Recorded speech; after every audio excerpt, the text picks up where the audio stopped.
Bom dia a todos, feliz domingo, feliz Dia dos Pais. Para aqueles que estão acessando a palestra desse domingo, 21 de junho, que é aqui Dia dos Pais nos Estados Unidos. E em nome da Christian Spiritist Community of Atlanta, eu gostaria de dar umas boas-vindas à nossa querida Ana Teresa Camasmi, que estará falando sobre Bem-aventurados os aflitos. Ana Teresa é trabalhadora do Centro Espírita Tarefeiros do Bem, no Rio de Janeiro. Ela é psicoterapeuta, doutora em psicologia clínica e mestre em filosofia. Ana, antes de iniciar nossa palestra, vamos fazer uma pequena oração. Então, vamos nos conectar com nosso Deus, nosso Pai divino, e pedimos, Senhor, que envia a tua luz, a tua harmonia nesse domingo. Pedimos humildemente que abençoe a todos nós que estamos necessitados da tua misericórdia, do teu consolo, da tua paz. Abençoa também nossa querida irmã, Ana Teresa, e que possamos ser tocados por tua inspiração divina e o desejo de conhecer a verdade, praticar o bem, para que possamos, por fim, desabrochar o Cristo interno, que é o nosso objetivo maior. Obrigada, Pai, que assim seja.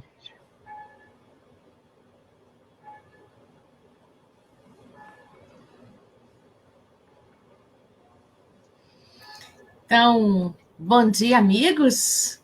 Bom dia, companheiros de Atlanta. Bom dia, internautas que estão nos acompanhando aqui nessa manhã. Para mim, aqui é meio-dia, né? Já está começando a nossa tarde. Estou sabendo que hoje é Dia dos Pais aí para vocês.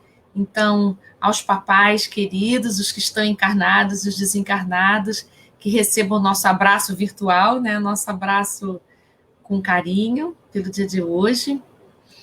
E nós combinamos de hoje conversar sobre uma das bem-aventuranças, que é bem-aventurados os aflitos, que serão consolados.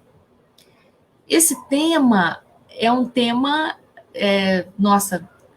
tão antigo, mas um tema que cada vez que a gente visita, quando a gente está experimentando uma situação difícil na vida da gente, é muito bom a gente se lembrar que a gente pode ser consolado nas nossas aflições. Para a gente poder acessar o sentido, né, a interpretação que Jesus trouxe para a gente, tem várias interpretações.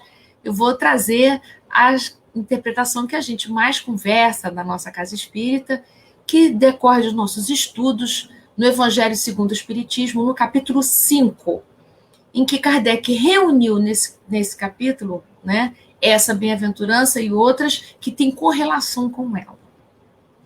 Então, se a gente for lembrar de como é que tudo isso começou, essa bem-aventurança faz parte do que a gente chama de Sermão do Monte, ou Sermão da Montanha, né? Ou Sermão das Bem-aventuranças.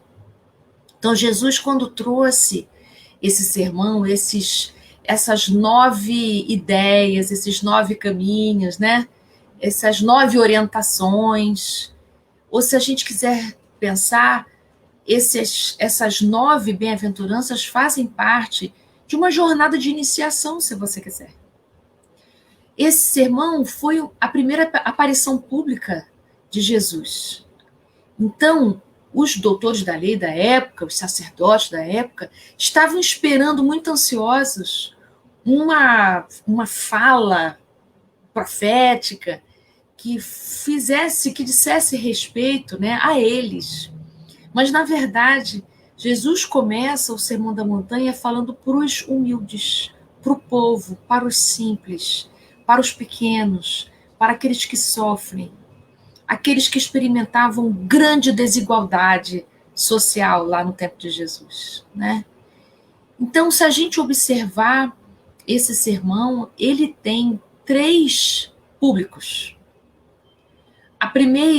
O primeiro público a que esse sermão se dirige, as 3 primeiras bem-aventuranças, Jesus está falando para a gente. É algo que ele está dizendo assim, uma orientação para você lidar com você, que é a primeira, a segunda e a terceira bem-aventurança. Então, bem-aventurados os humildes, Então, é algo que você precisa buscar no seu coração. Então, nessa bem-aventurança, Jesus está falando para você poder se encontrar com esse lugar da sua alma, esse lugar menor, sem ostentação, esse lugar despido de qualquer aparência, esse lugar em que você está olhando para o seu lado mais simples. A segunda bem-aventurança, bem-aventurados os aflitos, também é você com você mesmo, para você olhar para as suas aflições, mas hoje nós vamos perceber que não é qualquer tipo de aflição, né? A gente vai olhar com carinho que tipo de aflição é essa que Jesus está se referindo, porque não é toda aflição que vai ser consolada, né? A gente precisa diferenciar que tipo de aflição é essa que Jesus refere. A terceira, bem-aventurados os mansos, que também é uma conquista íntima. Bem-aventurados os mansos, porque eles herdarão a terra. Então, bem-aventurado aqueles que conquistam a serenidade, que conquistam o desapego, que conquistam o equilíbrio. Então, as 3 primeiras bem-aventuranças é uma orientação de Jesus que se refere a algo que você precisa fazer com você mesmo. As 3 seguintes, que é bem-aventurados aqueles que têm fome e sede de justiça, bem-aventurados os misericordiosos, bem-aventurados os puros de coração. Jesus está se referindo à nossa relação com os outros. Então, na misericórdia, ter misericórdia para com o outro, né? Perdoar as ofensas, bem-aventurado os puros de coração, os que têm fome e sede de justiça. Então, está referendo à nossa relação com o mundo, com os outros, nos nossos relacionamentos, na nossa convivência, com o mundo que a gente está vivendo atual, que é o mundo de provas e expiações. E as 3 últimas, Jesus se refere a nós e a causa cristã, porque fala sobre quando a gente é perseguido por causa da justiça, quando a gente é perseguido porque a gente é cristão. Então, está falando da nossa necessidade de sermos pacificadores, onde quer que a gente esteja, né? A gente não fabricar contendas, né? A gente poder ser cristão não só na palavra, mas também na ação, em que a gente contribui com a paz do mundo através das nossas ações de pacificação interna com o outro e com os outros, né? Assim por diante. Então, estão entendendo, assim, as 3 esferas que toca as bem-aventuranças, né? Nesse círculo mais íntimo, eu comigo, num círculo um pouquinho mais avançado, eu com o outro, e no círculo mais externo, eu e o cristianismo. Então, é interessante pensar também que essa sequência é importante. Ou seja, para eu poder defender a causa cristã, para eu mostrar esse Cristo interno externamente, porque ser cristão não é algo que se refere só ao falar, tem a ver com o modo da gente ser, é uma postura no mundo, não é teórico, né? Ser cristão não é mesmo algo teórico. Então, para a gente poder alcançar esse estado de poder lidar com as perseguições que virão porque você é cristão, porque você tem essa visão de mundo, porque você tem essa postura ética no mundo, para Jesus, isso significa que você alcança esse lugar tendo em vista que você já passou pelos outros estágios. Então, você já tem de ter passado pela conquista da humildade, pela pureza de coração, você já tem uma atenção com a misericórdia para com os outros, né? Então, é como se a gente pudesse olhar para o Sermão do Monte como se fossem passos, como se fossem movimentos na sua alma que você vai agregando, que você vai alcançando, que você vai caminhando, e isso vai engrandecendo a sua alma a ponto de você poder conseguir defender a causa cristã. Não precisa ir para as praças, não precisa levantar a bandeira, mas você defende através de quem você é no mundo. É impossível não ser assim, né? Então, significa que você vai estar num processo de transformação moral. E essa transformação é de dentro para fora. Então, eu não só falo que eu sou cristão, eu sou, na minha maneira de ver, na minha maneira de me relacionar, na minha maneira de trabalhar. Então, não se separa mais quem eu sou no lar, quem eu sou no mundo, quem eu sou no trabalho. Eu sou um só e integro tudo isso. Então, quando a gente lembra aquela frase de Paulo, né? O Cristo vive em mim, né? Então, quando ele fala isso, ele está dizendo assim: eu tenho uma relação tão íntima com Cristo que ele já vive em mim. Então, quando eu falo, eu já falo em nome do Cristo. Quando eu ajo, eu já ajo em nome do Cristo. Isso não tem mais separação. Isso é possível para a gente também, viu? E isso talvez seja o para onde a gente está se dirigindo. Então, talvez as bem-aventuranças estejam mostrando para a gente um planejamento dessa trajetória, dessa construção que é a gente ser cristão. E por que eu estou falando tanto em ser cristão? Porque não existe espiritismo sem cristianismo. Porque o espiritismo é o cristianismo na sua forma mais estendida, no sentido de que a gente está podendo se apoiar, se fundamentar nas ideias cristãs para poder entender os nossos relacionamentos aqui na Terra, como também no nosso mundo espiritual, que nos pertence, né, do qual a gente é originário, vamos dizer assim. Então, o espiritismo é o cristianismo redivivo. Então, quando começam essas estratégias de querer tirar o evangelho do espiritismo, está tirando a essência do espiritismo. Nem espiritismo é. Se você tirar o evangelho do espiritismo, ele já deixou de ser espiritismo, né? Porque o espiritismo é o consolador prometido por Jesus. Então, como que a gente não vai ser cristão? É impossível separar.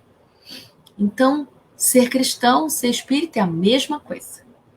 E como bons cristãos, lá no capítulo C de Perfeitos, quando a gente está na busca de ser esse homem de bem, isso implica em a gente conquistar os valores morais adequados daquele que se diz cristão.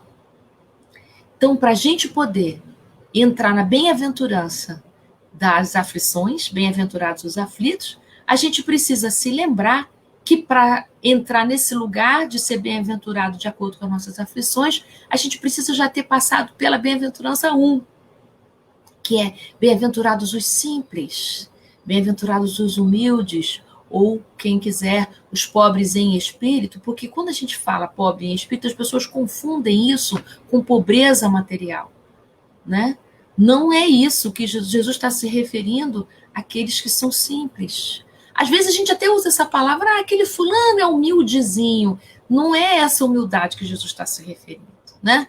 A humildade que a gente precisa alcançar é a humildade na nossa alma, é uma postura humilde, ou seja, a gente em conexão com o pequeno que nós somos, nos faz perceber a grandeza de Deus. E para poder me nutrir da grandeza de Deus, eu preciso me colocar no lugar de criatura. Então, nessa bem-aventurança, Jesus está dizendo assim: qualquer arrogância, qualquer postura em que você queira se colocar maior do que quem você é, querer dizer como é que Deus tem que fazer o mundo, querer dizer como é que Deus tem que agir, é esquecer que nós somos criaturas de Deus. E se somos criaturas de Deus, precisamos nos aproximar dessa essência da simplicidade, que esse é o nosso verdadeiro lugar. Então, para a gente poder pensar nas aflições, para a gente poder ser bem-aventurado por estar experimentando a aflição, é deste lugar de humildade, deste lugar de concordar com os desígnios divinos, né?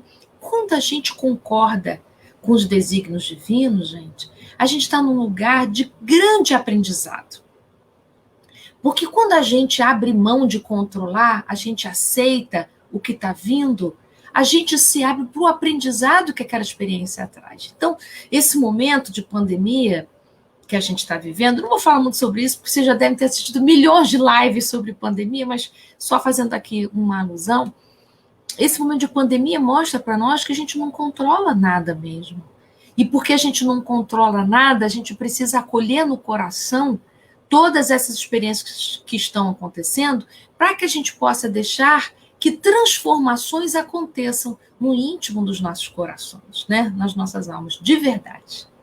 Então, para poder nos ajudar nessa bem-aventurança, eu vou me ater ao capítulo 5 do Evangelho, em que ali fala sobre o bem e mal sofrer.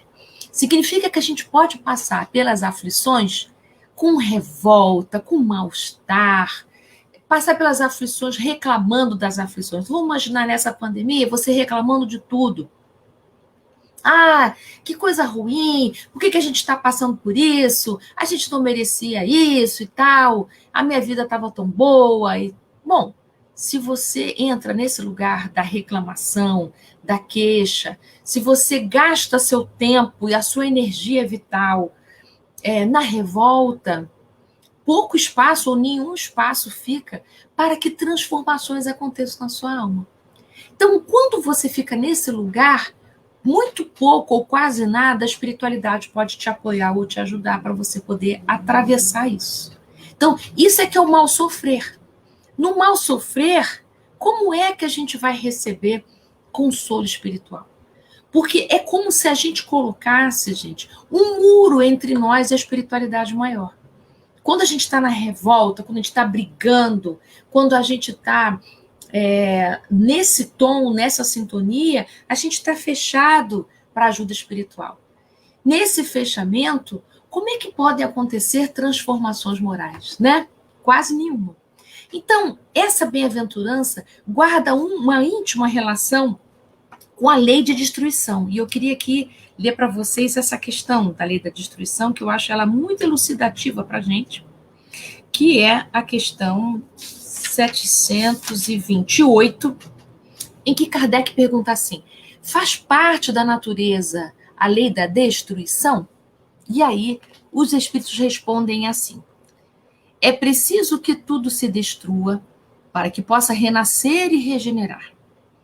Porque o que chamais de destruição não passa de uma transformação que tem por finalidade a renovação e a melhoria dos seres vivos. Ora, o que isso quer dizer? Que tudo que está acontecendo agora, quantas coisas estão destruindo, isso dá um medo danado na gente, né? O que será de nós perdendo todas as coisas que a gente está acostumado, né? Algumas pessoas estão perdendo seus empregos, algumas pessoas estão perdendo o lugar onde moram, ou estão perdendo status financeiro, ou estão perdendo entes queridos. Ou seja, esse momento é um momento de perda, sim. É um momento de destruição, sim, é verdade. E isso é doloroso para nós. Mas, se a gente consegue ver a finalidade dessa destruição, que não é uma destruição arbitrária, não é uma destruição que Deus está dando gargalhadas, né? É uma destruição que faz parte do nosso processo de amadurecimento. É preciso que muitas coisas possam ir para que novas coisas possam vir. Então, precisa que possa renascer um novo eu. Para que chegue um novo eu, é preciso que o velho eu se despeça do nosso cotidiano. Então, mesmo que a gente esteja se sentindo mesmo desorientado, estamos mesmo, acho que a gente nunca viveu tanta desorientação, né? Bota a máscara, tira a máscara, bota álcool gel, e 15 dias que tem de incubação. Nossa, mas o Covid ataca isso, ataca aquilo. Então, é tanta desorientação, a gente não sabe se ele se replica, a gente não sabe se ele muta, a gente não sabe se você pode ser recontaminado, porque nós estamos aprendendo junto com ele. Então, em vez de a gente olhar o vírus como inimigo, se a gente olhar essa Covid como inimiga, a gente pode perguntar: o que nós podemos aprender com essa experiência? Essa destruição necessária me leva para qual regeneração? Para qual crescimento? Para qual modificação? Para qual essencial essa experiência está me levando? Né? Porque essa experiência está levando a gente para encontro com o que é essencial na nossa vida. Porque tudo aquilo que parecia essencial deixou de ser. Não é verdade? Isso está lá na lei de conservação, no mesmo capítulo das leis morais. Eu li aqui a questão da lei da destruição, mas nós podemos ir lá na lei de conservação, que também faz parte da parte terceira do Livro dos Espíritos, e nós podemos ver aqui na questão 778, 3, na lei de sociedade primeiro, antes de eu ir para a lei de conservação, em que os espíritos dizem que, além das necessidades físicas, nós somos dotados da necessidade de progredir. Então, por que a gente precisa da lei de destruição? Porque nós precisamos do progresso, precisamos progredir. E não é assim, alguém acha que a gente precisa progredir. Nós temos a vontade de ser melhor. Temos o desejo de ser sempre do melhor. Temos vontade de melhorar a nossa vida.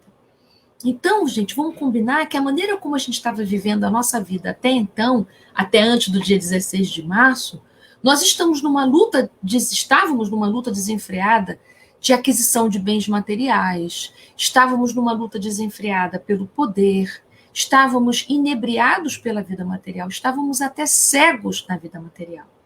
Então, esse freio, essa destruição necessária que está acontecendo, atende essa necessidade de progredir que nós temos. Então, junto com isso, vamos lá na lei de conservação, em que os espíritos estão trazendo para nós a conversa de que nós precisamos descobrir o que é necessário, o que é supérfluo.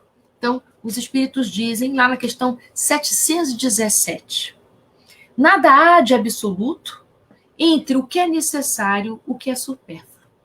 Isso quer dizer, nós vamos ter que nos haver com a nossa vida, sentar com muito carinho, agora com calma, e olhar. Vamos gestar o nosso futuro agora? É igual uma gestação de um bebê. O que a gente acha que é necessário mesmo? E o que é supérfluo? Então, eu vou ter que repensar o que comprar, onde gastar o dinheiro, já que agora o dinheiro vai ficar mais escasso, mais difícil para a gente vai ter que fazer como se fosse uma escala do que é necessário mesmo. Então, é necessário eu trabalhar tantas horas? É necessário eu ficar em casa? Quantas horas é necessário para eu ficar em casa agora? Agora que a gente ficou 24 horas, a gente pode agora escolher, né? Nesse nosso retorno à vida presencial, aos trabalhos presenciais, há determinadas empresas que já estão planejando o nosso retorno assim, parte do tempo em casa, parte do tempo presencial. Isso reduz os gastos da empresa, reduz nossos gastos de deslocamento e favorece um maior tempo de relacionamento com os nossos entes queridos, com os nossos familiares. E nós podemos, talvez, nos envolver mais com a tarefa de educação dos nossos filhos. Então, olha que coisa interessante. É uma aflição que pode trazer o benefício da transformação. Então, os espíritos dizem, não há nada de absoluto entre o que é necessário e supérfluo. Ou seja, os espíritos não vão dizer para nós o que é necessário e supérfluo. Mas nós vamos ter a responsabilidade de descobrir, cada caso é um caso, o que é necessário e o que é supérfluo para cada um. Mas nós temos uma coisa para nos ajudar, que é qual é a finalidade da minha existência? Qual é a finalidade da sua encarnação? Aí você vai começar a pensar, bom, para eu atender esta finalidade da minha encarnação, eu vou separar o que é necessário e o que é supérfluo para mim. E vou ter que fazer alguns acordos em família para isso. Isso é que é bonito, né, gente? Nós vamos fazer acordos familiares. Porque aquilo que é necessário para mim pode não ser necessário para o meu filho, pode não ser necessário para o meu parceiro de vida, pode não ser necessário, sei lá, para meus irmãos que moram comigo, não sei. Você vai ter que se haver aí com seus familiares. Então, isso vai requerer alguns encontros familiares. Aí, agora, eu vou fazer votos de você fazer o seu evangelho no lar, incluindo esse diálogo. Já pensou? Que sensacional. Na hora da sua oração do lar, sentarmos juntos, olha, vai fazer parte da nossa oração aqui, a gente poder planejar juntos como é que vai ser o nosso retorno. O que a gente vai fazer diferente dessa vez? É um convite para a gente poder fazer diferente dessa vez. Aí a gente se aproxima do que Jesus diz para a gente. Bem-aventurada essa aflição que chegou. O que está ajudando a gente a poder olhar um pouco mais profundamente. Então, já que estão sendo destruídas as maneiras comuns e as maneiras às quais a gente conhecia de convivência, de trabalho, não é? A gente pode olhar, será que eu preciso de todas essas roupas que estão no meu armário? Será que eu preciso de todos esses sapatos? né? Nós conseguimos passar esses anos esses anos, não, olha aí, ó, esses 100 dias aí, quase sem abrir o armário, não é verdade? Usando umas 2 ou 3 roupas no máximo.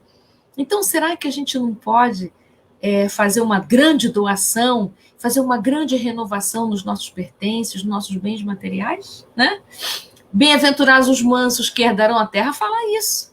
Para a gente poder usufruir bem dos nossos bens materiais, a gente precisa ter uma relação com eles de desapego, né? É assim que a gente diminui a nossa aflição, porque a gente entra, às vezes, em desespero em poder ter todos os bens materiais que a gente acha que nos confere pertencimento aos grupos sociais da Terra. Então, bem-aventurado você que está vivendo esse tipo de aflição, porque essa aflição te leva a um maior entendimento do que você veio fazer aqui. A finalidade de uma encarnação não é adquirir bens materiais, porque os bens materiais ficam, todos eles ficam. Então, os bens materiais são os recursos que a gente tem, são os meios que a gente tem para alcançar crescimento espiritual. Então, olha para os bens materiais que você tem na sua casa. Eles te ajudam a alcançar o seu crescimento espiritual? Se não ajuda, já está na hora de você se desfazer. Se ter aquele bem material te deixa em muita aflição, porque você paga caro e você tem que trabalhar muito para sustentá-lo, está na hora de você repensar. Talvez eles não estejam mais fazendo parte, nem configurando do seu rol de lista do que é necessário. Talvez esse bem material já esteja na fila do supérfluo. Porque dizem os espíritos aqui, na lei de conservação, que a gente deturpa muito os nossos gostos. Porque a gente vai entrando em tantas viciações que a gente considera o que deveria ser supérfluo e necessário. Eu não fico sem ter o carro do ano, eu não posso passar um ano sem trocar o meu carro, por exemplo, né? Um exemplo aqui simples que eu estou dando. Se você pudesse fazer isso com todos os seus bens materiais, reavaliar a posição deles na sua vida, você vai poder redimensionar e poder sofrer menos para sustentar todos esses bens. Então, bem-aventurados os aflitos, Jesus está se referindo às aflições que nos elevam. Está se referindo às aflições que contribuem para o nosso amadurecimento. Bem-vindo você que já está sofrendo por isso. Bem-vindo você que já está sofrendo porque as suas defesas estão caindo e você está se encontrando com a sua parte mais vulnerável da sua alma. Se isso está acontecendo com você, olha, isso passa, porque você vai ser consolado sim. As palavras de Jesus são para você.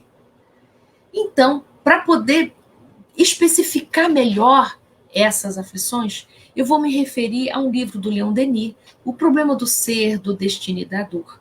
Lá no capítulo sobre a dor, Leon Denis vai se referir a essas dores que nos ajudam, que não nos ajudam. Por exemplo, uma dor que não nos ajuda é a dor da ansiedade. E a gente tem a beça, né?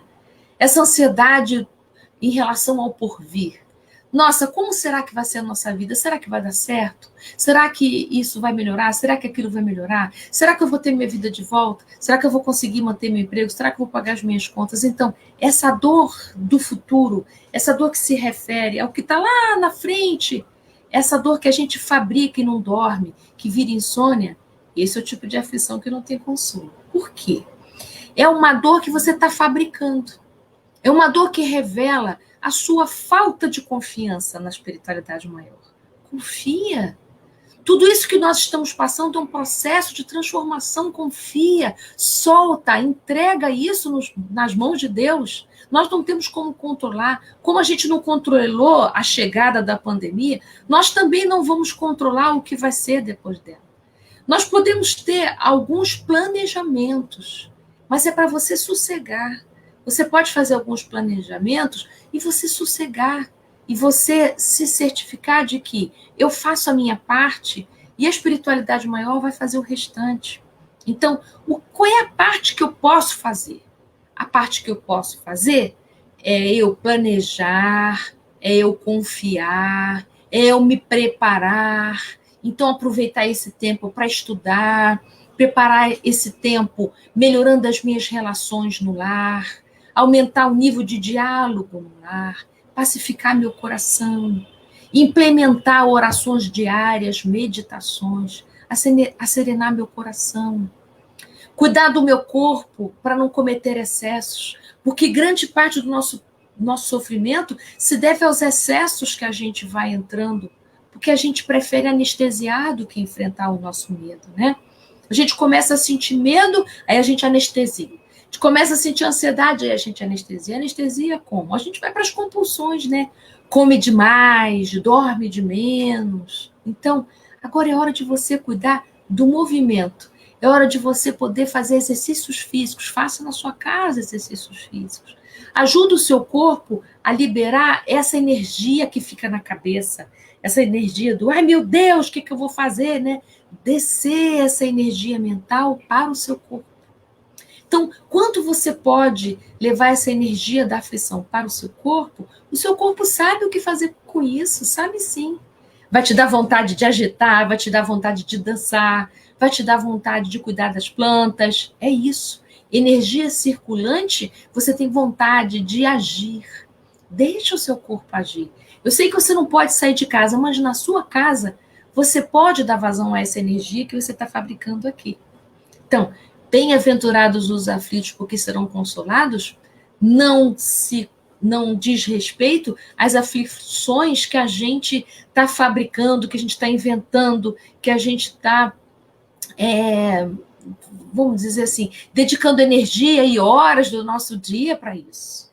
Então, qual seria, então, o tipo de dor e como a gente lida com ela que seria bem-aventurada, né?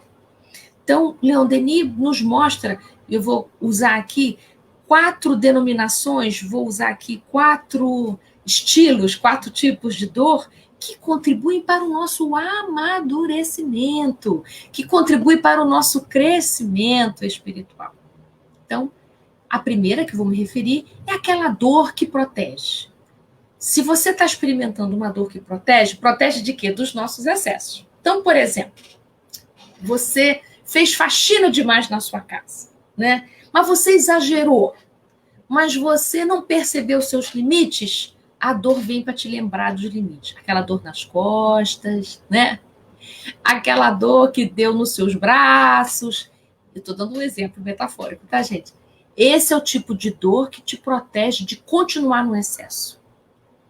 Então, as dores da vida que vêm nos dar um alerta sobre o excesso, essa dor que protege é uma dor que Jesus diria, bem-aventurado esse tipo de dor, porque está te ajudando a entrar de novo no seu eixo. Então, essas 4 dores, elas nos levam para o essencial, tá certo? Para esse encontro com Deus no nosso coração. Leon Denis diz que no nosso coração tem um templo interno de Deus. Então, tudo aquilo que nos aproxima desse templo interno de Deus é um consolo. Então, bem-aventurado você que está experimentando a dor que protege. Se ela te protege dos excessos da sua vida, eu estou experimentando uma solidão. Porque eu só tinha relacionamentos lesivos. Essa solidão aí é uma solidão bem-aventurada. É o tipo de aflição que te ajuda. É o tipo de aflição que você vai ter consolo sim, ela passa. Porque é o tipo de aflição que te ajuda a encontrar o amor próprio. Então, bem-aventurado você, porque assim você se afasta de relacionamentos lesivos, relacionamentos que não te fazem crescer.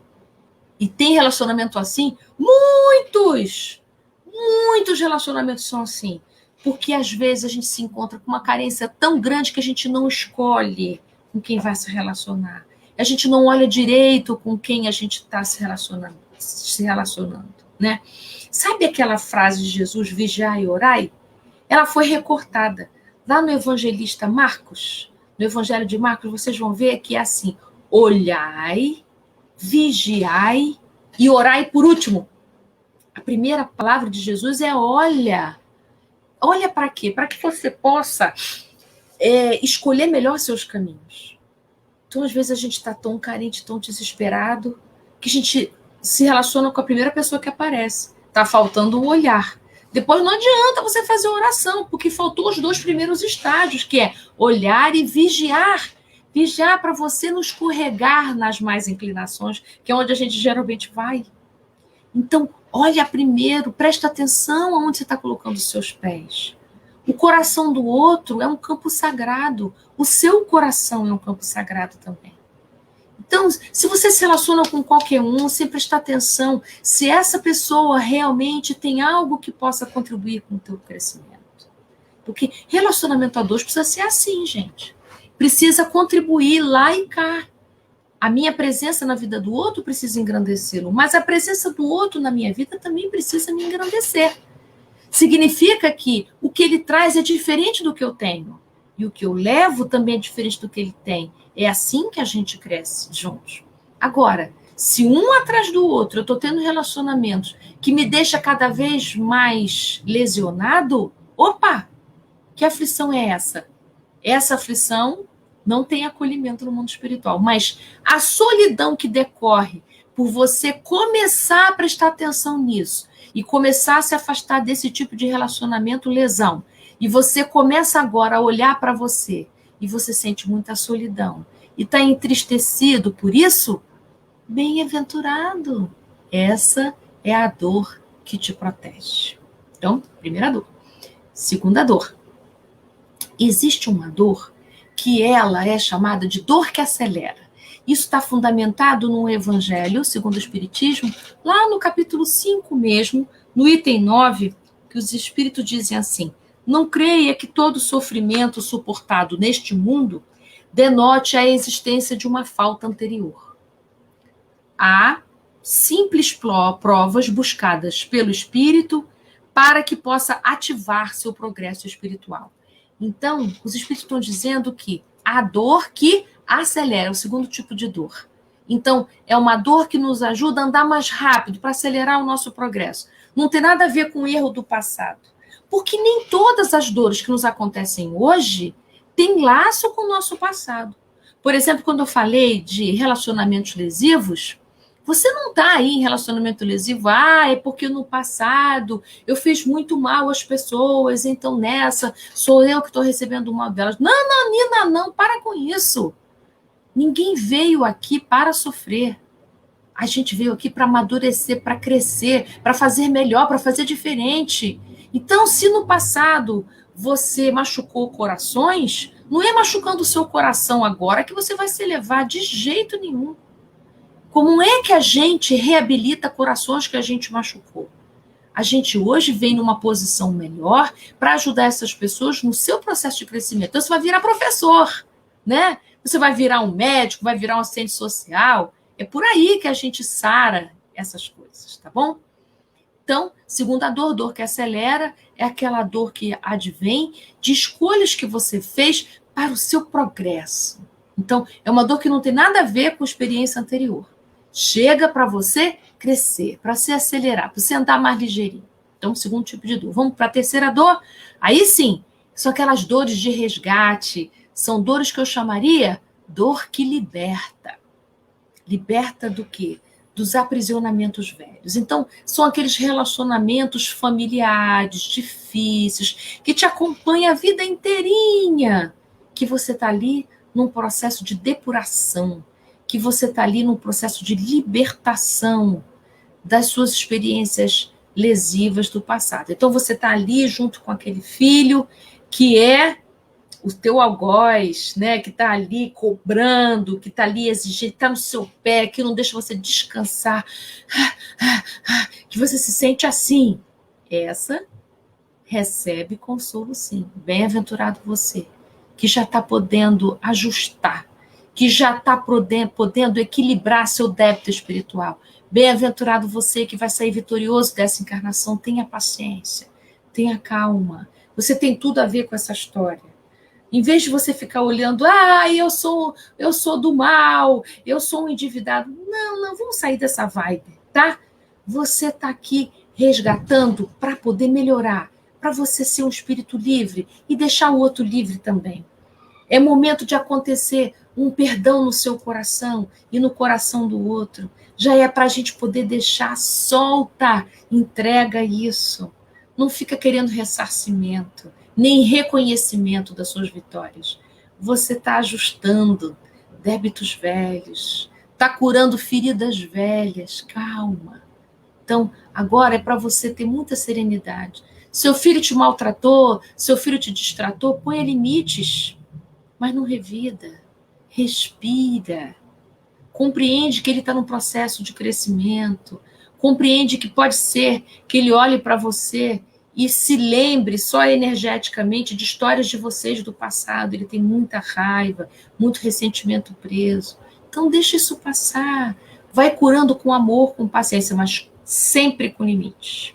Porque agora você é o pai ou a mãe. Você está numa outra posição, numa posição educadora, para que vocês dois possam sair dessa encarnação melhores do que a encarnação passada.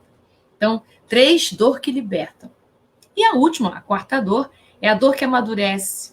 São as dores advindas das perdas. Então, se você teve perda de entes queridos, se você teve perda de status financeiro, se você teve perdas do seu trabalho, essas perdas, gente, não é castigo. Essas perdas não configuram nenhum tipo de punição, né? Porque a doutrina espírita nos ensina que a justiça divina não funciona assim. A justiça divina, ela tem um caráter educador. Então, Deus nos possibilita passar pelos nossos excessos para a gente poder encontrar a verdadeira medida, né? Então, por que Deus deixa que aconteçam guerras? Para a gente poder aprender a medida certa dos nossos inimigos, dos nossos amigos, da nossa raiva e tudo mais que acompanha esses processos. Enquanto a gente não experimenta, a gente não sabe a verdadeira medida, né? Quando a gente está aprendendo a cozinhar, ou a gente salga a comida ou ela fica insossa. Como é que a gente aprende a verdadeira medida? Cozinhando e colocando sal, até a gente encontrar a medida correta.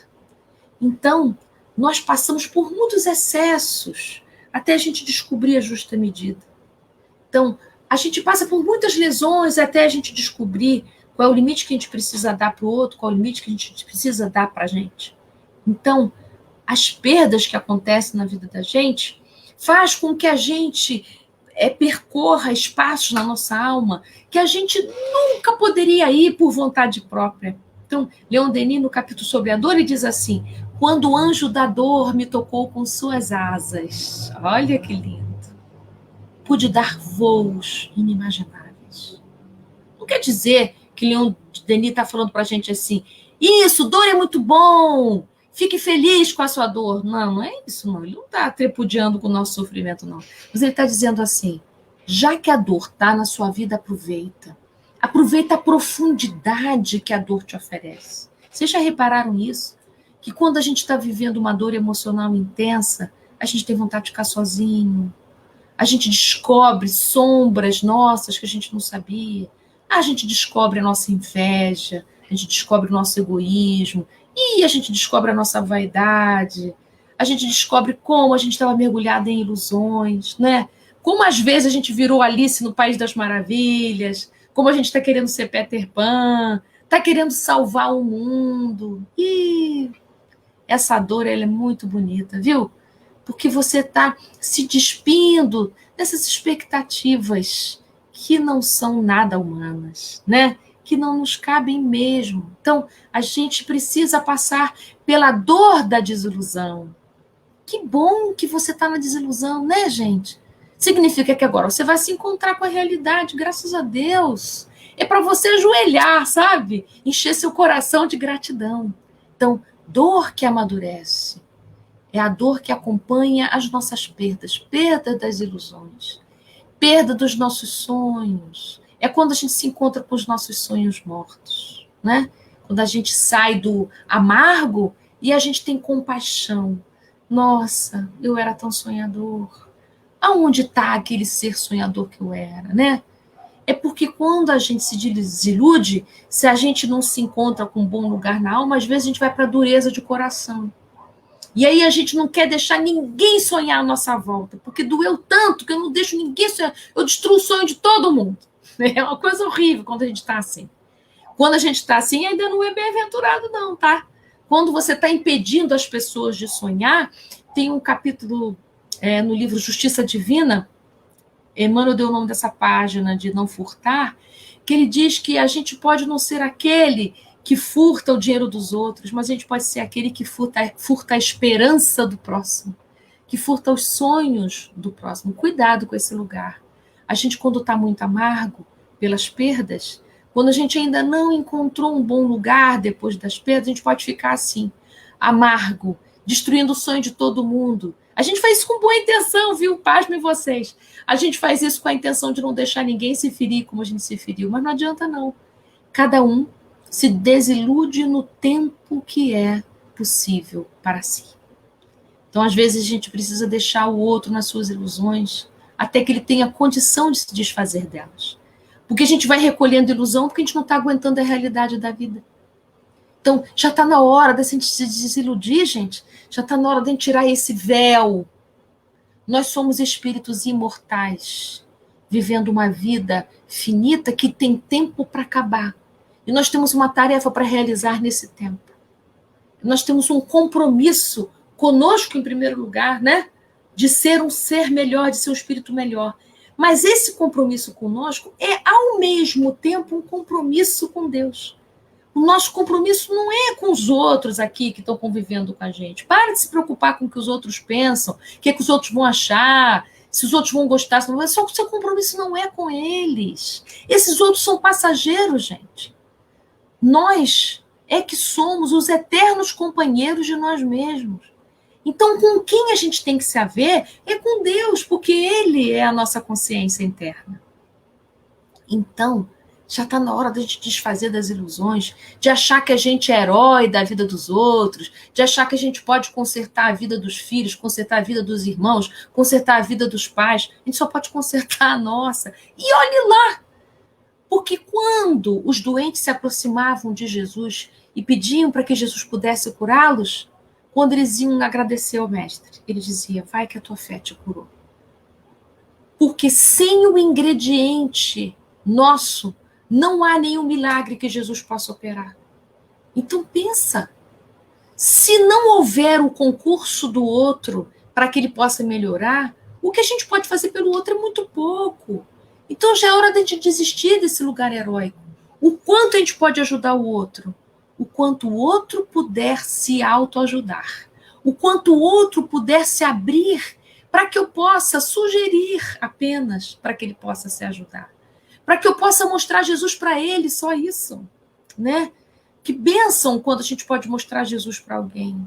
Isso é bom para a gente. Porque quando a gente está mostrando Jesus para alguém, a gente está se lembrando quem Jesus é para mim. E a melhor maneira da gente mostrar Jesus para o outro é através das nossas ações. Sabiam disso? Que o outro só pode acreditar no que você está falando porque está vendo em você esse exemplo. Né? Eu fui fazer uma palestra há uns anos atrás, no ano de 2017, aqui em Minas Gerais, né, um estado próximo ao Rio de Janeiro.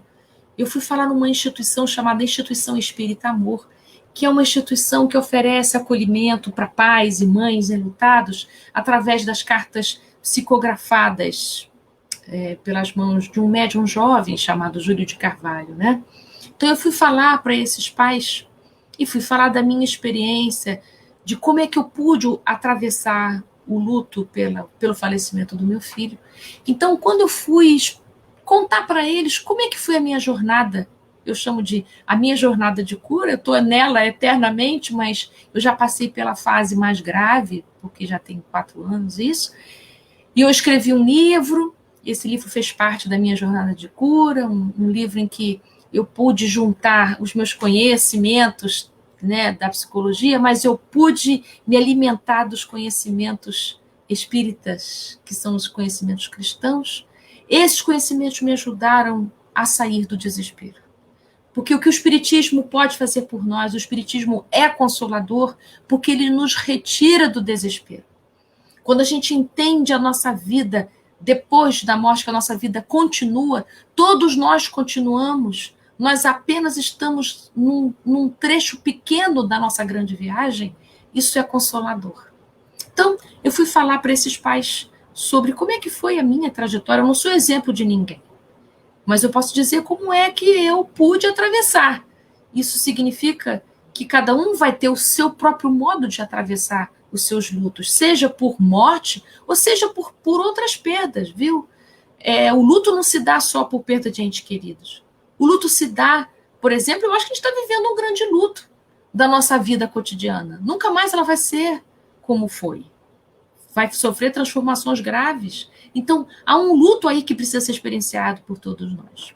Quando terminou a palestra, um senhor me procurou e disse assim: olha, eu já assisti muitas palestras, muitas pessoas já vieram falar sobre como é que eu devo fazer depois que eu perdi meu filho e tal. Mas eu só confiei no que você falou nessa palestra porque eu sei que você passou pela mesma coisa que eu. Então, o que ele estava dizendo para mim? Que a gente consegue confiar em pessoas que vivem aquilo que estão falando. E assim é o cristianismo. A gente só pode se dizer cristão quando a gente vive as verdades cristãs. E eu sei, você sabe também, como é difícil para a gente sustentar as atitudes cristãs. A gente está engatinhando, então significa que um dia a gente consegue, outro dia a gente não consegue, né? Um dia a gente consegue ser cristão na palavra, um outro dia a gente consegue ser cristão na ação, um outro dia a gente consegue ser cristão no pensamento. Nós estamos num grande processo, enorme processo, de ser discípulo de Jesus, de ser considerado discípulo de Jesus. Porque enquanto a gente não está disposto a seguir Jesus, disposto no coração a seguir Jesus, nós não podemos dizer que a gente é discípulo de Jesus ainda, né? Nós podemos dizer que a gente é admirador de Jesus, nós podemos dizer que a gente gosta de Jesus, mas a gente dizer, eu sou um discípulo do mestre, opa, você tem que estar ali com muita vontade de poder se liberar do que é supérfluo, se dirigir ao essencial. Então, será que você já está pronto para se dizer um discípulo de Jesus? Se não, pelo menos que a gente tenha o desejo de se aprontar. Que você tenha o desejo de ser um discípulo do Mestre. Mas que você não deixe isso para um dia, sei lá quando. Nós somos espíritas e sabemos, aqui o tempo de vida, ele tem um planejamento. Então, nós que já temos notícias de Jesus, não podemos privar os nossos irmãos dos benefícios que saber das notícias do Mestre trouxe para nós. Então, a melhor caridade que a gente pode oferecer aos nossos companheiros de estrada, sejam eles quais forem, né, é poder contar para eles as notícias de Jesus que a gente já tem no coração. Em outras palavras, poder falar de espiritismo, poder falar da vida depois da morte, poder dizer, meu irmão, se você está sofrendo, se você está em aflição, Jesus disse, bem-aventurados os aflitos, porque serão consolados. Que você possa passar pela sua aflição da melhor maneira possível. Que você possa passar pela sua aflição pelo bem sofrer, ou seja, investigando a mensagem que essa aflição está trazendo para mim. Que pedido de transformação essa aflição está trazendo para mim. E me dedicar a essa transformação. Sair da reclamação, sair da queixa e partir para a transformação. Para as mudanças que o meu coração agora já se encontra pronto para prosseguir e para operar. É isso, queridos amigos. Muito obrigado. Agora a gente vai se dirigir para as perguntas, se tiverem. Estou aqui disposta para a gente poder conversar sobre elas. Muito obrigada, Ana Tereza. Temos algumas perguntas. Que bom, né? Então, vou começar com a primeira, que fala muito sobre a questão do que estamos passando, né? E a pergunta foi, de onde vem essa vontade ou necessidade de melhorar presente em cada um de nós? Ou seja, essa melhora material que temos na vida, mas também a melhora espiritual. Você podia falar um pouquinho sobre isso? Uhum. Nós nascemos com esse desejo incessante do melhor. Nós nascemos com isso. É como se tivesse, assim, em todas as suas células, né? Se você olhar as células do seu corpo, as células da sua pele, elas também se dirigem para o melhor. Então, morrem as velhinhas e regenera a nossa pele, nascendo novas células. Tudo na natureza, gente, se dirige para se apresentar. Então, um filhote de onça, ela nasce com o desejo de se tornar uma onça bem grande. Um botão de rosa nasce com a intenção de exalar perfume e abrir suas pétalas. Qualquer coisa na natureza nasce para expansão. Tudo nasce para expansão. Uma semente de árvore nasce, se reproduz, se multiplica e se torna uma árvore frondosa para oferecer frutos para todos nós, para oferecer oxigênio para todos nós. Tudo se entrelaça na natureza para a expansão, para que todos se beneficiem. Então, quando nós, seres humanos, nos recusamos a expandir o nosso melhor, nos recusamos a compartilhar o nosso melhor, nós estamos prejudicando o todo, esse ecossistema. Porque cada um contribui com o seu melhor. O mundo precisa do nosso melhor. O mundo precisa da nossa medicina. O mundo precisa da nossa grandeza. Cada vez que você recolhe sua grandeza, você não compartilha o que você tem, o que você é, o que você sente, o que você pensa, você é avarento com o mundo. Você retira do mundo isso de bom que o mundo poderia oferecer. Então, todos nós nascemos com o desejo incessante do melhor, porque o mundo precisa do nosso melhor. Muito bonito, obrigada. Outra questão foi que foi comentado, a Rita nos comentou, que a gente precisa se modificar, ter mais sentimentos amorosos um para o outro, viver mais em Cristo, ser menos egoísta. Ana Teresa, você podia falar um pouquinho sobre essa questão? Então, para a gente ser menos... Bom, nós estamos vivendo as consequências do egoísmo, né? Mas eu gostaria de dizer assim, a pandemia não é um castigo, viu, gente? Eu já falei aqui um pouquinho que a justiça divina não trabalha com punição. A justiça divina trabalha com causas e consequências, com fins educativos. Tudo é pedagógico para a gente, né? Então, vamos pensar. O egoísmo é uma fase inicial do desenvolvimento humano. Então, nos primórdios, a gente precisava do egoísmo para sobreviver. Mas à medida em que a gente vai se desenvolvendo, na medida em que o amor vai se desenvolvendo, a gente sai do egoísmo e vamos experimentar o desejo pela recompensa. Então, a gente tem vontade de dar, mas aí a gente também quer receber na mesma medida. Depois da recompensa, a gente desenvolve o senso de gentileza, em que a gente dá, gentileza gera gentileza, e a gente recebe o prazer de dar. Eu não preciso receber do outro que eu dei. Eu dou e me sinto feliz de dar, porque o ato de dar, na abertura do meu coração, esse ato de dar me nutre ao mesmo tempo. Por quê? Porque tem a misericórdia divina nos abraçando. Então, a gente recebe de Deus naquele momento que a gente dá. A gente recebe da espiritualidade maior. Depois que a gente sai desse estado de gentileza, se a gente amplia a nossa capacidade de amar, a gente alcança o estado de louvor, em que a gente olha para o entorno e a gente tem tanta gratidão pelo sol, pela natureza, pela chuva, pelo vento, pelos planetas, pela lua. Ontem, que foi o dia do solstício de inverno, né? Que é a distância do Sol em relação à Terra, que coisa mais linda, quem pôde acompanhar pela internet os vários espaços, né, do mundo em que a gente pôde ver isso, que coisa linda que é isso, os planetas trabalhando a nosso favor, o Sol trabalhando a nosso favor, a Lua trabalhando a nosso favor, que coisa mais linda isso, existe, por que existe o Sol, por que existe a Lua, não é lindo pensar isso? Então, isso é o estado de louvor. E, por último, o estado da gratidão máxima, que diz a Joana de Ângeles, que o estado de gratidão é um dos estados mais propícios para que haja cura no ser humano. Porque quando a gente consegue sintonizar com o sentimento de gratidão, é considerado um dos sentimentos superiores, é um sentimento que nos permite sentir Deus na sua plenitude e nos permite integrar e sermos gratos ao que tem de difícil e ao que tem de maravilhoso na nossa vida. Então, o egoísmo é uma fase do desenvolvimento. Então, se hoje, no mundo de prova e expiação, ainda tem muito egoísmo, faz parte, porque aqui o mal ainda predomina sobre o bem, basta ver essa descrição na obra kardeciana, né, dos mundos, na pluralidade dos mundos, no capítulo há muitas moradas, né, no Evangelho. Então, o que Kardec vai dizer?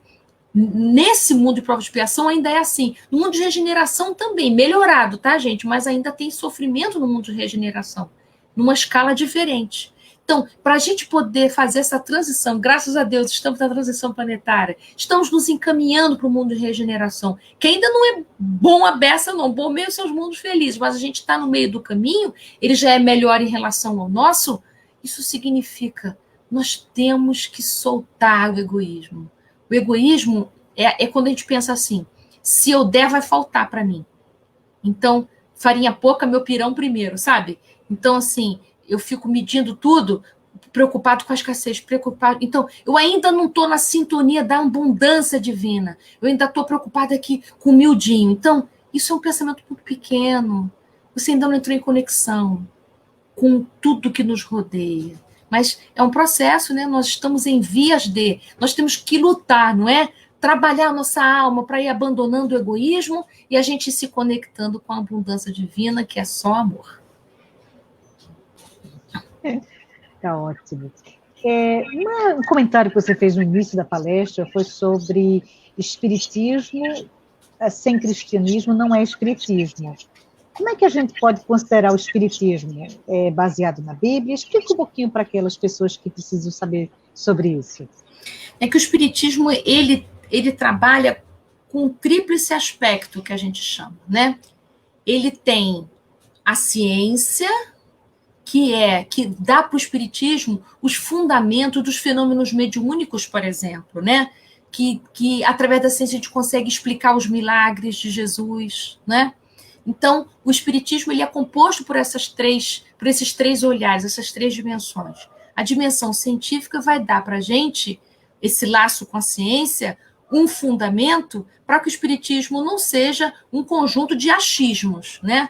Existe ali a ciência dando para a gente a lógica, dando para a gente fundamento, assentamento científico. Você vai encontrar explicações científicas para os fenômenos mediúnicos e para tudo que a gente pratica na casa espírita. Você vai encontrar explicação científica para o passe, vai encontrar explicação científica para a psicofonia, para a psicografia, né? Enfim, para esse entendimento, por exemplo, dos mundos habitados.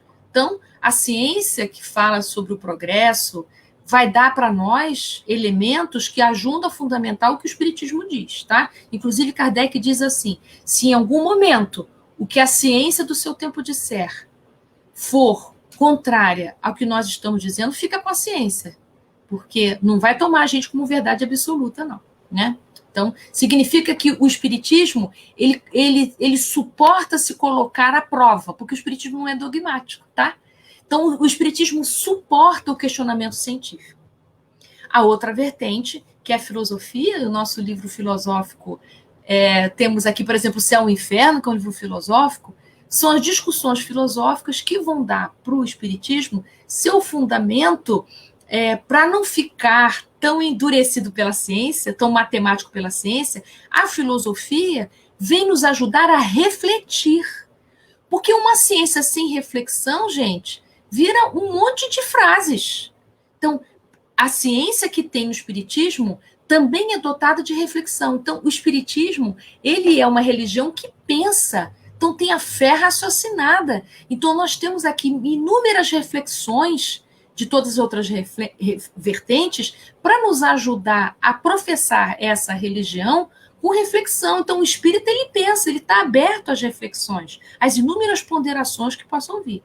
E, em terceiro, ela é religião também, tem a vertente religiosa, porque tem um campo sagrado, porque nós nos apoiamos no Evangelho de Jesus.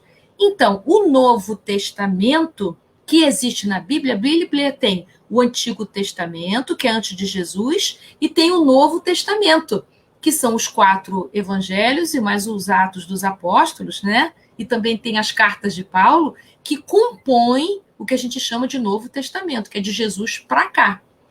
Essa parte do Novo Testamento que compõe a Bíblia, nós temos uma obra organizada por Kardec, chamada Evangelho segundo o Espiritismo, em que Kardec fez uma ordenação didática, pedagógica, em capítulos por assuntos, que contempla, né, o Novo Testamento. É como se ele pegasse o Novo Testamento e disse, bom, peraí, então, eu vou dar agora uma organização segundo os preceitos que a gente quer aqui fundamentar, né? Então, se é um tripé, se você tira uma perna, se você tirar a perna religiosa, se você tirar a perna cristã, se você tirar o evangelho de Jesus, essas duas perninhas não sustentam o espiritismo. Um espiritismo que é só ciência e filosofia não é mais espiritismo, é outra coisa. Para ser espiritismo tem que ter as três perninhas, tem que ter ciência, religião e filosofia. Tá ótimo, muito obrigada. E aí vamos voltar um pouquinho sobre a dor, né? E eu acho que especificamente a dor do que estamos passando agora. E, Ana Tereza, você podia falar um pouquinho especificamente da questão de como lidar com a dor da convivência com familiares? Ah, sim. Isso dá outra palestra, né? Então, na nossa família, segundo o Evangelho e segundo o Espiritismo, a nossa parentela corporal nem sempre coincide com a nossa parentela espiritual. Parentela espiritual, os espíritos querem dizer aqueles espíritos afins, que você tem bastante intimidade, que você tem bastante pontos em comum, que te deixam muito felizes e tal. Na nossa parentela corporal, estão ali juntos, reunidos, espíritos que precisam de ajustes. Vão conviver com você, comigo, né, conosco, aqueles espíritos em que a gente tem algumas desilusões do passado. Então, segundo o livro Vida e Sexo, nós vamos reencarnar várias vezes com esse grupo de pessoas que nós precisamos curar feridas. Então, feridas de traição, feridas de exclusão, feridas de desamor, de violência, né? Então, nós vamos reencarnar muitas vezes até que os nossos corações estejam libertos com esse grupo. Então, no seu grupo familiar, vão ter espíritos que você vai ver claramente que você tem um ajuste para fazer. Porque é aquela relação emperrada, aquela relação que é difícil, que quando vocês se comunicam, um entende uma coisa, outro entende outra. É uma relação de luta, que você está sempre tendo que se haver com aquele filho ou com aquele irmão. É um laço difícil, é um laço que dói, que a convivência é espinhosa, parece que tem um monte de espinho aqui assim na sua pele, né? Parece que nós somos pouco espinho. E encostou, dói. A gente está sempre brigando, fica sem falar, a gente não se entende. Mas tem também dentro da própria família aqueles espíritos afins. Então não tem só na sua família os espíritos de ajuste. Também tem os espíritos afins. Aqueles espíritos em que é o seu velho amigo do passado, seu amigão, seu camarada, seu chapa. Então, aquele seu camarada, aquele seu amigão da outra existência vem, pode ser seu irmão, pode vir como seu pai, pode vir como sua mãe, pode vir como seu filho, não sei em que lugar vai estar, mas está lá no teu grupo também. Aquele, né, amigão do peito, assim, olhou, você já se entendeu. É com quem você tem muito prazer de conviver. Vai reencarnar também na sua família aquele espírito que você não tem nada a ver, que é um laço novo, que vem para poder estabelecer laços, tanto você quanto ele.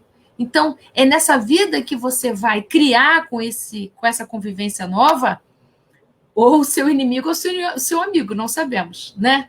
E assim os grupos familiares vão crescendo. Então, vamos falar dessas relações que te causam dor, né?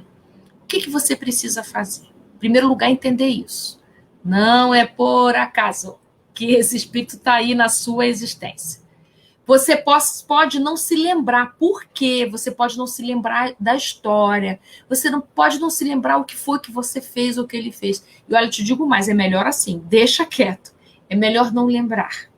Por que é melhor não lembrar? Para que você tenha a chance de recomeçar. Só você fica lembrando da dor o tempo todo. Ah, tá vendo? Você me machucou na outra encarnação. Eu não falei, eu tô te dando uma chance agora. Ou seja, não ia te ajudar. Então, Deus nos dá o esquecimento do passado para que a gente possa recomeçar do zero, sabe? Igual a gente faz mudança de casa, vamos recomeçar? Vamos fazer de novo? Vamos fazer melhor dessa vez? Vamos tentar fazer melhor dessa vez? Então, quando você abre essa possibilidade, se você percebe que aquele relacionamento é muito difícil, às vezes é com a sua mãe, às vezes é com seu pai, é com seu irmão, então você precisa começar a pensar, opa, isso aqui é um laço de dívida. A gente não está se acertando ainda, então eu vou procurar aqui qual é a distância afetiva que me ajuda a ficar num lugar mais equilibrado. Porque, às vezes, quando a gente fica perto demais, a gente desequilibra muito facilmente. Então, adote uma atitude um pouquinho afastado, só um pouquinho, a ponto de você suportar aquela convivência. E vai no seu coração acolhendo aquele ente querido. Jesus, me ajuda a amar. Me ajuda a esquecer essa dor. Jesus, me ajuda a olhar por um ângulo diferente o que acontece entre eu e ele, né? Então, você vai adotando uma postura curativa, em que você vai acolhendo esse seu familiar, né? Em que você vai escolhendo uma postura que pode te ajudar mais, e, ao mesmo tempo, você vai curando a sua mágoa. Você pode não saber o que é, mas você sabe aonde dói. Então, você vai curando a sua dor, acolhendo a sua dor e dando um pouquinho de espaço para você ir suportando aquela convivência de um lugar melhor. Então, é por isso que Jesus diz: amai aos vossos inimigos. Por quê, gente? Porque o nosso coração não descansa enquanto a gente não se liberta disso. Enquanto tiver algum coração magoado com você, o seu coração não fica livre. Nós todos estamos nos dirigindo para a libertação. Nós todos estamos nos dirigindo para o verdadeiro desapego. Mas até a gente chegar a esse lugar de desapego, a gente tem essa estrada para percorrer. Que estrada é essa? É a estrada de poder nos libertarmos das mágoas do passado. Então vai colocando esse seu inimigo no seu coração devagarinho, com compaixão, até você poder olhar para ele humanamente. Humanamente quer dizer, todos nós temos defeitos, ninguém aqui é perfeito, ninguém aqui já é anjo. Nós podemos relevar o que acontece entre nós. Muito bom, muito obrigada, uma explicação deliciosa, obrigado mesmo. Mas aí alguém perguntou, o que a gente pode fazer quando já tentamos tudo, mas não conseguimos chegar a um patamar de recursos financeiros em que estamos mais aliviados? Tem alguma dica, alguma informação que você poderia nos dar? Então, é para alguém que já tentou de tudo para poder alcançar um nível financeiro que possa aliviar. Eu fico imaginando, talvez essa seja a sua prova. Talvez. Talvez isso siga se repetindo a sua vida toda. Talvez essa seja a prova que você escolheu para essa vida, né? Aprender a lidar com dinheiro, aprender a viver com menos, aprender a diminuir as suas ambições para você poder olhar para outras coisas que você não olhou ainda. Porque uma pessoa que fica o tempo todo preocupada com a sobrevivência não olha mais nada, só olha para isso. Se o dinheiro vai dar, se não vai dar, se vai dar, se não vai dar, pagou ou não pagou, só olha para isso. Talvez essa escassez, eu estou falando talvez porque eu não sei sua história espiritual, né? Talvez essa escassez seja para você poder aprender a aceitar isso e dirigir seu olhar para outras coisas da vida. Aprender a valorizar outras coisas. Às vezes a gente só consegue valorizar amor quando a gente está com dificuldade financeira. Porque quando a gente tem dinheiro, a gente fica arrogante. Tem pessoas que só valorizam seus familiares quando passou por alguma falência financeira e teve que mudar de casa e voltar para a casa dos pais. E aí teve que dobrar o orgulho e pedir: pai, mãe, posso voltar a morar em casa? Como se fosse uma criancinha. Não é mole não, gente, de voltar para a casa dos pais. Não é mole não é simples assim não. Tem que dobrar o orgulho muito. Porque aí não vai ser mais a sua casa, não é você que dá as ordens, não é você que dita o ritmo da casa, você tem que se adaptar à casa dos outros, ao ritmo dos outros, ao tempo dos outros, né? Vai ter que aguentar ver seus pais envelhecerem, que também não é simples para nós, filhos, né? Então, quem sabe você pode, ao invés de ficar nessa escalada desenfreada de procurar dinheiro, começar a perguntar: o que isso quer dizer na minha vida? Qual é a lição que eu ainda não aprendi? Ao que eu ainda estou dizendo não? Que eu ainda não abri espaço no meu coração para acolher e para dizer sim.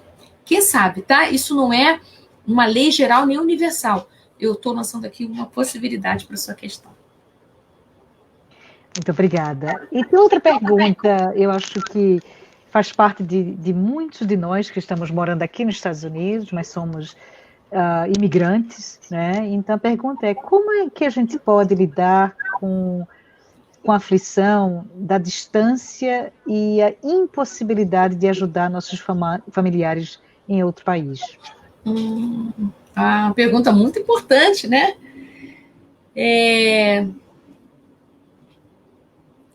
Acho que tem duas coisas aí. Em primeiro lugar, eu acho que você pode ajudar sim. Você pode ajudar com apoio emocional, você pode ajudar com orações, você pode ajudar à distância através de vídeo, através de aula, através de WhatsApp, enfim, sendo aquele familiar que escuta, que oferece uma palavra, que oferece o entendimento, que faz vibração à distância, que ajuda aquele familiar a olhar as coisas por um outro ângulo, né? Então você pode ajudar desse jeito, você pode apoiar nos recursos que a distância te oferece. Então, eu acho que esse é um dos pontos. Segundo, que a gente precisa desistir de controlar o bem-estar dos outros. Nós não temos esse controle, gente. Mesmo que seja com boa intenção. Mas nós não temos controle de ninguém, nem de nada. Tá aí a pandemia para mostrar para a gente que controle é uma ilusão. Então, a gente precisa compreender assim, não existe família arrumadinha. A sua é desarrumada, a minha também é. A família do Divaldo Franco é desarrumada? É, do Chico Xavier também. De todos nós é desarrumada, né? Até a família de Jesus era desarrumada, né? Maria queria umas coisas, Jesus queria outra. E é isso, a família de todos nós tem desajustes, porque é natural desse planeta, nos grupos familiares, haver diversidades de interesses. Então, cada um de nós, apesar da gente amar nossos entes queridos familiares, mas cada um de nós tem uma direção completamente diferente. E por isso a gente precisa ter muita gratidão. Muito obrigado, família, por vocês terem me acolhido, por vocês terem cuidado de mim quando eu ainda não podia cuidar de mim, que é na infância.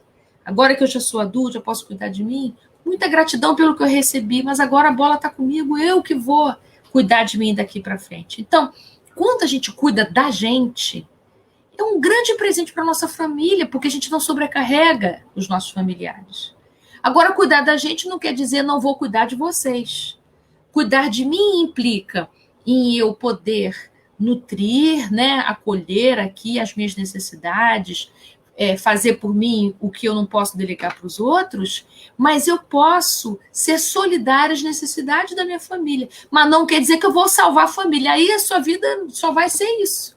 Porque como uma família não fica arrumadinha para sempre, nem nunca fica arrumadinha, né, de uma vez só, se você dedicar a sua vida a ficar salvando a sua família, você perdeu o seu rumo.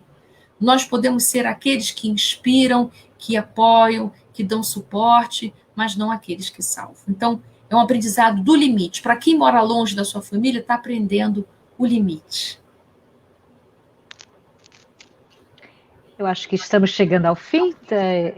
Talvez, então, vamos fazer essa nossa última pergunta, Ana Tereza. Fala para a gente, isso é bem geral, né?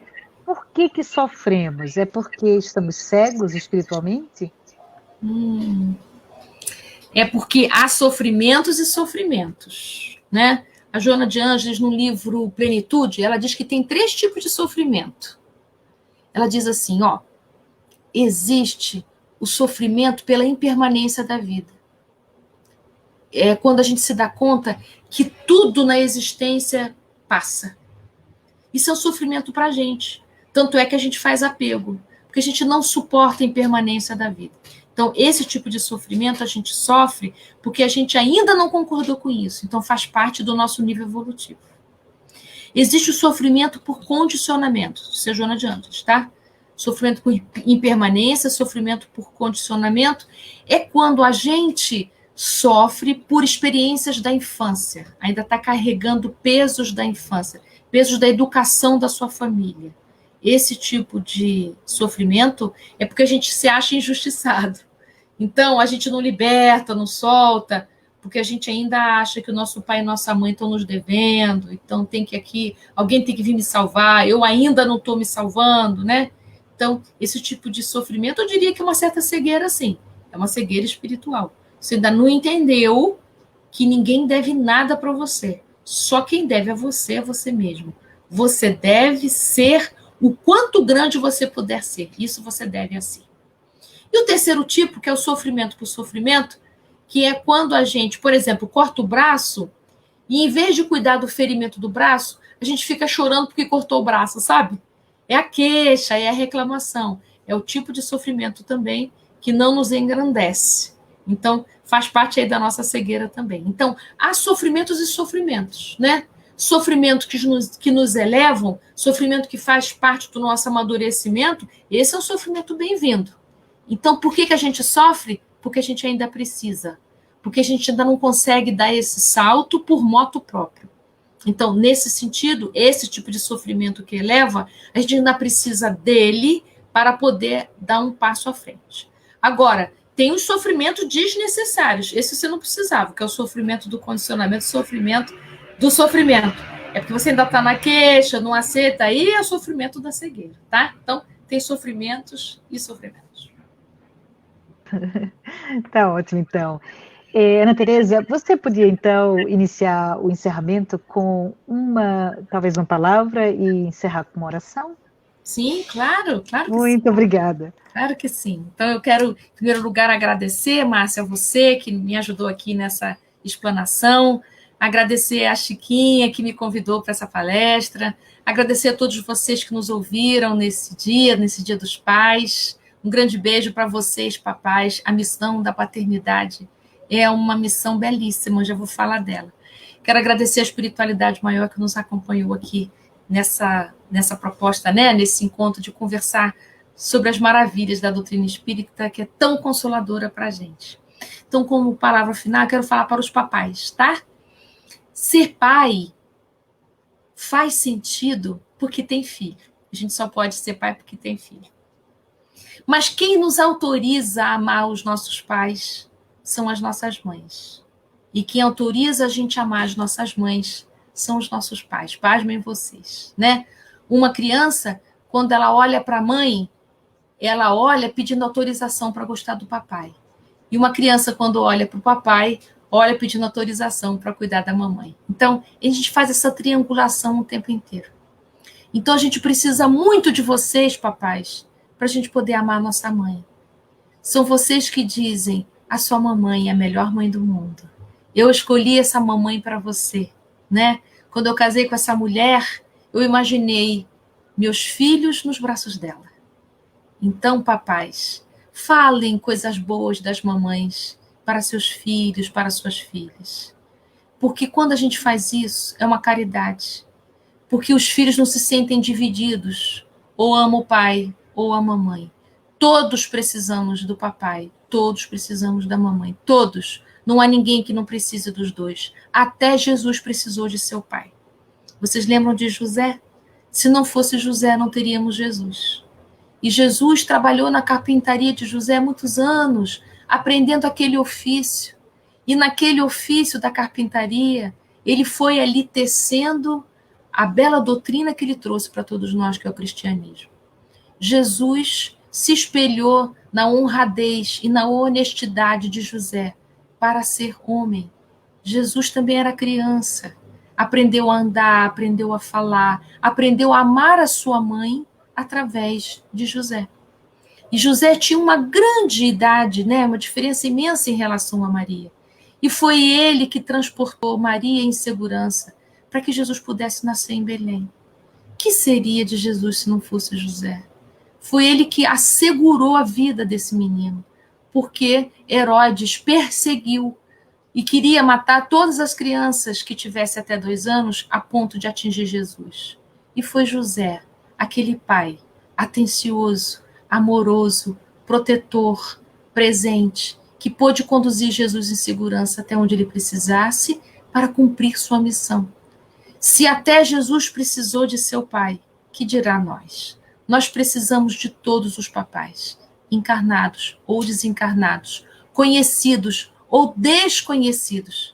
Para aqueles que não puderam ter o prazer de conhecer seu pai fisicamente, olha para o seu coração. Seu pai aí está. São os pais que nos empurram para o mundo. Se você está no mundo, é porque tem a força de seu pai em você também. A espiritualidade maior conta com o gene do seu pai para que você tenha vida. Então, um grande abraço, uma gratidão a todos os papais. Um beijo carinhoso, que vocês possam se lembrar, se algum papai estiver nos escutando, inspire-se em José quando você tiver dúvida sobre como proteger com seus filhos. Um grande abraço, um grande beijo e vamos orar, né? Então, Senhor Jesus, nosso mestre, nosso guia, a quem tanto devemos, com quem aprendemos sobre a mansuetude, com quem aprendemos o amor desinteressado, com quem aprendemos a verdadeira fraternidade, com quem aprendemos sobre o nosso Pai, que é Deus. A você, Jesus, médium de Deus, a nossa gratidão por esses instantes de paz que tivemos agora, aqui, através dessa possibilidade tecnológica. Envolve os nossos corações, envolve os nossos papais terrenos. Muita gratidão a todos eles.